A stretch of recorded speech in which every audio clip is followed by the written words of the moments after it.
मछलियाँ। एक जलाशय में 3 मछलियाँ फिशेस रहा करती थी, अनागत विधाता, प्रत्युत्पन्नमति और यभद्विष्य। तीनों के स्वभाव एक दूसरे से भिन्न थे। अनागत विधाता संकट आने के पूर्व ही उसके समाधान में विश्वास रखती थी। प्रत्युत्पन्नमति की सोच थी कि संकट आने पर उसका कोई न कोई समाधान निकल ही आता है। यभद्विष्य किस्मत के भरोसे रहने वालों में से थी। उसका मानना था कि जो किस्मत में लिखा है वह तो होकर ही रहेगा, चाहे कितने ही प्रयत्न क्यों न कर लिए जाएं, उसे टाला नहीं जा सकता। तीनों मछलियां जिस जलाशय में रहती थीं, वह मुख्य नदी से जुड़ा हुआ था, किंतु घनी झाड़ियों से ढका होने के कारण सीधे दिखाई नहीं पड़ता था।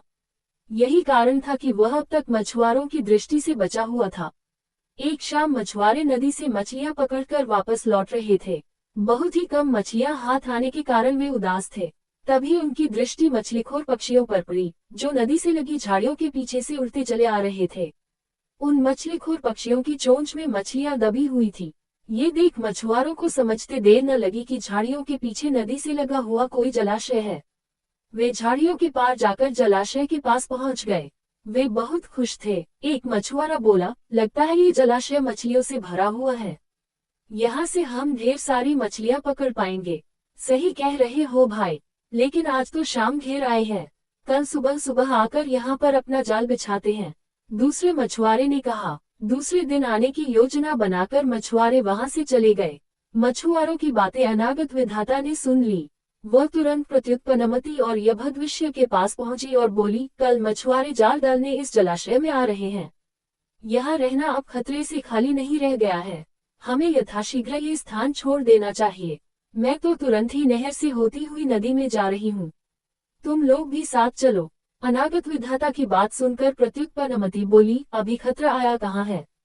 हो सकता है कि वो आए ही नहीं। जब तक खतरा सामने नहीं आएगा, मैं जलाशय छोड़कर कहीं नहीं जाऊंगी। हो सकता है कि मछुआरों को मछलियों से भरा कोई दूसरा जलाशय मिल जाए और वे यहाँ आने का इरादा छोड़ दें। यदि वे आ भी गए, तो ये भी संभव है कि मैं उनके जाल फंसूं ही ना। यभद्विष्य बोली, किस्मत के आगे क्या भला किसकी चली है? मछुआरों को आना होगा तो आएंगे और मुझे उनके जाल में फंसना होगा तो मैं फंसूंगी ही। मेरे कुछ भी करने से किस्मत का लिखा थोड़ी बदल जाएगा। अनागत विधाता ने अपनी योजना अनुसार वहां से प्रस्थान करना ही उचित समझा और वह तुरंत वहां से चली गई। प्रत्युत्पन्नमति और यभद्विष्य जलाशय में ही रुकी रही।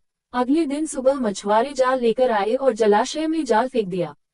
संकट सामने देख बचाव हेतु प्रत्युत्पन्नमति अपना दिमाग दौड़ाने लगी।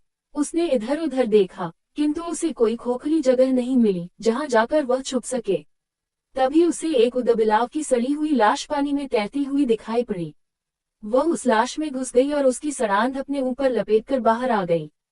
थोड़ी देर बाद वह एक मछुआरे के जाल में फंस गई।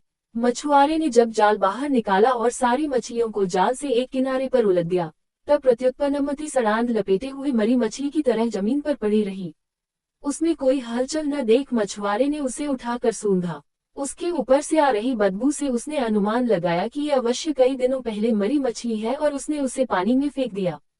पानी में पहुंचते ही प्रत्युत्पन्नमति तैरकर सुरक्षित स्थान पर चली गई। इस तरह बुद्धि का प्रयोग कर वह बच गई। वहीं दूसरे मछुआरे के जाल में फंसी यभद्विष्य कुछ किए बिना किस्मत के भरोसे रही और अन्य मछलियों के साथ दम तोड़ दिया। सीख, किस्मत उसी का साथ देती है जो खुद का साथ देते हैं। किस्मत के भरोसे रहकर हाथ पर हाथ धरे बैठे रहने वालों का विनाश निश्चित है।